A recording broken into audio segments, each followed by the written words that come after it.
Good afternoon. This is HorseRacingNation.com handicapper Jared Horak, and we're going to preview the Belmont Stakes. It's about 1 week away now. California Chrome just had his last workout. All indications, his gallops he's been very energetic in his gallops. His workout was very good. He had a nice gallop out as well. So he seems to be coming up to the race as good as possible. He still has a daunting task in front of him. We've had 12 horses since affirmed not complete the Triple Crown. I'll have another actually didn't make it to the Belmont Stakes. We've had 11 horses make it to that third leg since 1978. They haven't been able to complete that Triple Crown.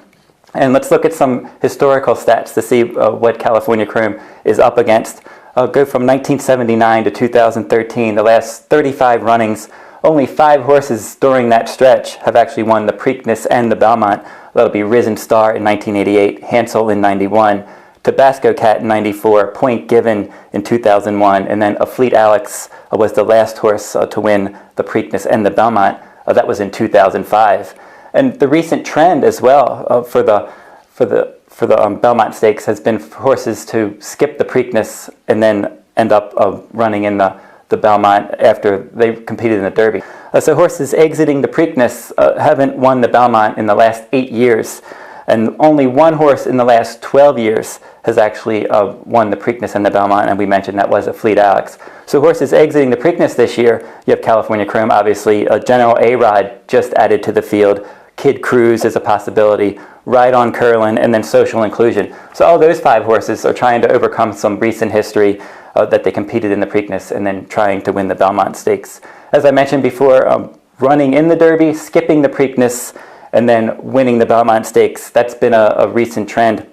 7 of the last 14 years that has been the case. Horses have actually competed in the Derby. They skip the Preakness. They're fresh and they're ready to run in the Belmont Stakes.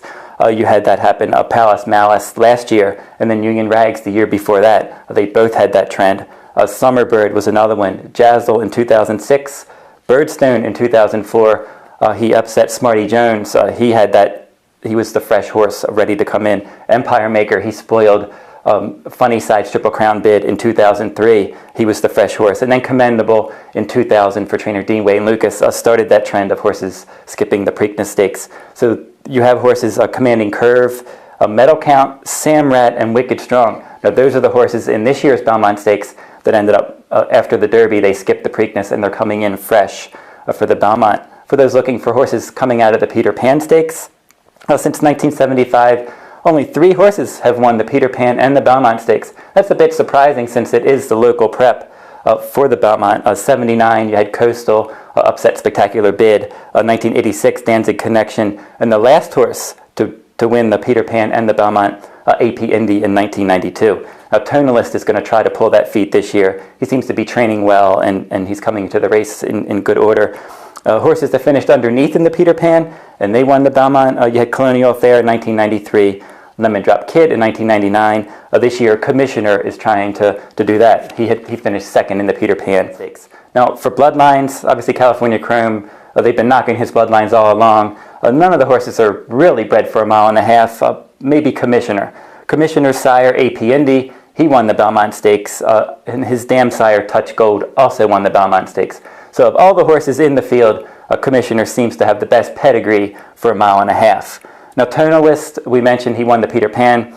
His sire, Tappet. Most of the Tappet horses, they're best up to 9 furlongs. So he's going to try to overcome that. But for his line, he has, on the dam side, he has Pleasant Colony on the dam side. So he has a lot of stamina from the female side of his pedigree that might be able to help him get a longer distance.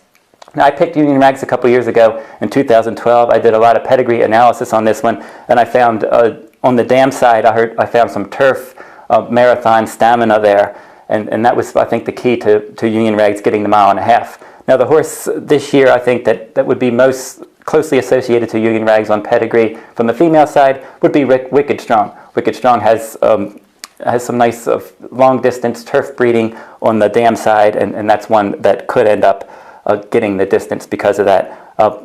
Medal Count, he's a Dynaformer, bred long distance on the male side. The female side, not as much, but that's one that could be a bit interesting, and he also fits that Preakness, as we said, skip the Preakness and then running in the Belmont. Now, for the pace of the race, California Chrome obviously going to be part of the pace. General A-Rod, the new addition, he likes to run close to the pace, so expect that he'll be there. Samrat, Social Inclusion, if he goes, probably the one to catch. And then Tonalist, who wired the field in the Peter Pan. They look like the horses that are going to be up on the pace. Now, I think the thing that, if anything's going to trip up a California Chrome, it's not going to be just the distance. It's going to be the combination of the distance and a fast pace. Sort of like when Smarty Jones, he was hounded throughout in that race by Eddington and Rock Hard 10. So the combination of the mile and a half coupled by a pace that he was too close to, and he was able to be run down late. Now, if something like that is probably the most likely thing that's going to trip up California Chrome.